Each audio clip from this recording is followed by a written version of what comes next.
بسم اللہ الرحمن الرحیم۔ ناظرین ضیاء حیات، السلام علیکم ورحمۃ اللہ وبرکاتہ۔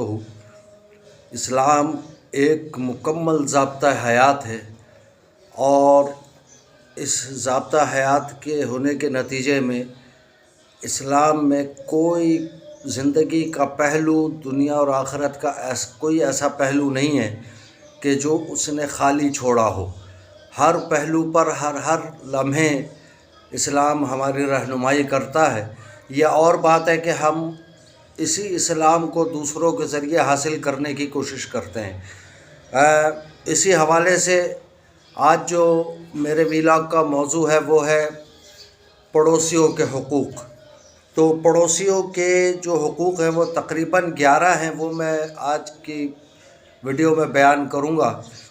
اسی طرح دوسرا جو حصہ ہوگا اس کا وہ ہے کہ جب ہم سے اللہ تعالیٰ راضی ہو جاتا ہے اور آزمائشیں ہم پہ سے ختم ہو جاتی ہیں تو اس کا کیا نتیجہ نکلتا ہے یا کیسے ہمیں معلوم ہوتا ہے کہ اللہ تعالیٰ نے ہم پر سے آزمائشیں ختم کر دی ہیں۔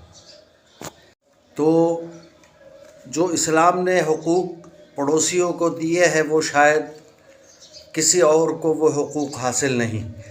تو آئیے آج ہم ان حقوق کا احاطہ کرتے ہیں۔ نمبر ایک یہ ہے کہ جب بھی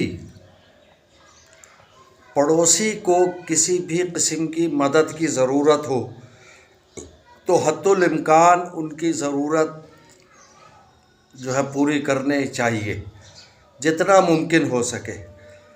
دوسری چیز، اگر وہ معمولی قرض مانگ رہا ہے تو اس کو قرض بھی دینے میں کوئی حرج نہیں، بشرطے کہ وہ بھی واپس کرنے کا پکا ارادہ رکھتا ہو۔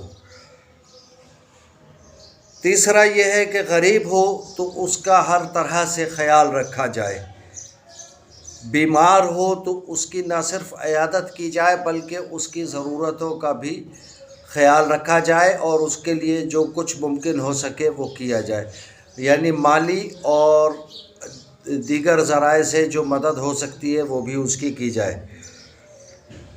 اگر پڑوسی آپ کا فوت ہو جائے تو اس کے جنازے میں شریک ہوا جائے۔ پھر اس کی خوشی میں اسی طرح جب اس کو کوئی اگر خوشی کر رہا ہے یا اس کو کوئی خوشی نصیب ہوتی ہے تو اس کی خوشی میں خوش ہو کر شریک ہوا جائے، شرکت کی جائے اس کی خوشی میں، کہ اس کو محسوس ہو کہ واقعی میرا یہ پڑوسی میرے اس کام سے بہت خوش ہے۔ پھر جناب والا کہ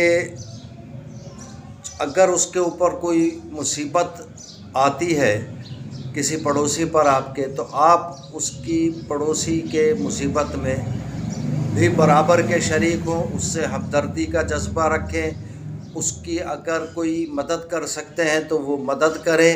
اگر کوئی اس کے ساتھ جس قسم کا وہ چاہتا ہے کہ یعنی جس قسم کی بھی وہ مدد چاہے، اگر وہ جائز مدد ہو تو اس کی مدد کرنے میں کوئی حرج نہیں۔ پھر آپ دیکھیے کتنا اہم مسئلہ ہے اس دور میں کہ اپنا مکان اتنا اونچا نہ بنائیں کہ اس کی آپ کے پڑوسی کی ہوا جو ہے وہ رک جائے، جبکہ یہ چیز فی زمانہ عام ہو چکی ہے۔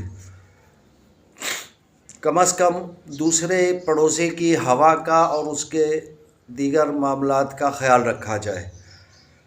تو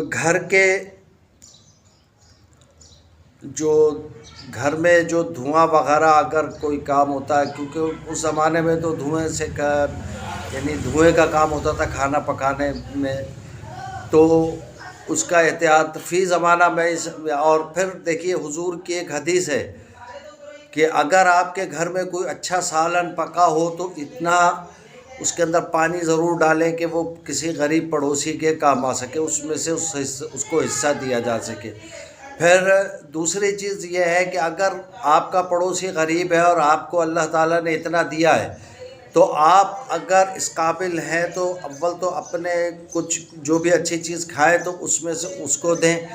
اگر اتنی نہیں ہے کہ اس کو دی جا سکے تو پھر کوئی اچھی چیزوں کے جیسے چھلکے ہیں یا ہڈیاں وغیرہ ہیں گوشت کی تو وہ بھی باہر نہ پھینکا جائے کہ تاکہ وہ اس پڑوسی کو احساس ہو کہ یہ ان کے ہاں آج یہ پکا تھا، تو یہ بھی نہ کیا جائے.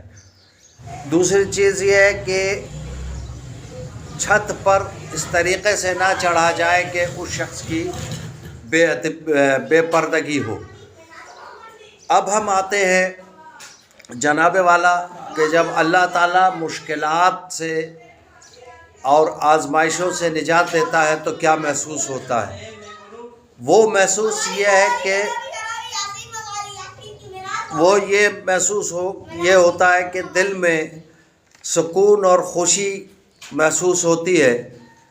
مشکلات